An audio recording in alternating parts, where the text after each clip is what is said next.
जी हाँ नाज़रीन, drama serial नकाब की नेक्स्ट आने वाली एपिसोड में आप देखेंगे कि जब असिस्टेंट कमिश्नर होने का ताना देता है तैमूर ईमान को, तो ईमान कहती है कि आपको क्या लगा था कि जाल चलना सिर्फ आपको आता है, ईमान आपसे बहुत ज़्यादा आगे है। जिस पर तैमूर कहता है अच्छा, तो तुम्हें ऐसा लगता है कि तुम मुझसे बहुत ज़्यादा आगे निकल गई हो और अब मुझसे बदला भी ले सकती हो। जिस पर ईमान कहती है क्यों, क्या मैं आपसे बदला नहीं ले सकती? जिस पर कहता है तैमूर अभी तुम बहुत छोटी हो इस गेम में और इसीलिए तुम ये मत समझना कि तुम मुझे हरा दोगी, इसीलिए बेहतर यही होगा कि मेरी पहले वाली ऑफर अभी भी कायम है। जिस पर तैमूर कहती है चले जाइए यहाँ से आप, वरना ये ना हो कि मैं आपको धक्के मारकर यहाँ से निकलवाऊं। जिस पर कहता है तैमूर अभी तो मैं यहाँ से चला जाऊंगा, लेकिन ये मत समझना कि मैं तुम्हारा पीछा छोड़ दूंगा, क्योंकि तुम्हारा पीछा तो मैं वहां तक करके आया हूँ जहां तक का तुमने मुझे धोखा दिया था।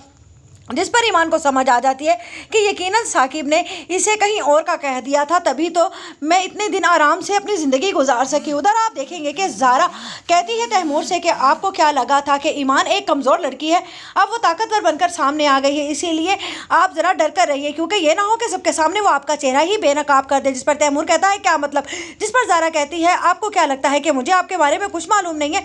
मैंने उस दिन आपको और ईमान को बातें करते हुए सुन लिया था। जिस पर तैमूर कहेगा सो वॉट, अगर सुन भी लिया तो इससे क्या फ़र्क पड़ता है? जिस पर ज़ारा कहती है फ़र्क मुझे नहीं आपको पड़ता है, इसीलिए कि अब ईमान एक ताकतवर औरत बनकर सामने आई है, इसीलिए बेहतर यही होगा कि आप अपनी ये एक्टिविटीज़ बदल दीजिए और अपने आप को समझा लीजिए कि अब आपको सिर्फ और सिर्फ ज़ारा का ही बनकर रहना है। उधर आप देखेंगे कि तैमूर देखता है कि ईमान क्या इतनी बड़ी ऑफिसर बनी, यहाँ तो ज़ारा के भी मुँह में ज़ुबान आ गई है। ये ना हो कि ज़ारा भी कहीं अंदर ही अंदर वकील से मिलकर अपनी प्रॉपर्टी के बारे में बातचीत ना कर ले और ये ना हो कि मेरे हाथ से सब कुछ ही निकल जाए, मुझे सबको देखना होगा। उधर बिलाल कहता है ईमान से कि ये क्या करने आया था तुम्हारे ऑफिस? जिस पर कहती है ईमान वही जो इनका काम है, डराने और धमकाने का, लेकिन ये शायद भूल गए थे कि ईमान अब वो ईमान नहीं रही है। जिस पर कहता है बिलाल मैंने आपसे पहले भी कहा था ज़रा संभल कर चलिए, ये लोग बहुत ही जालिम हैं और इन लोगों के जुल्म से बचना इतना भी आसान नहीं है।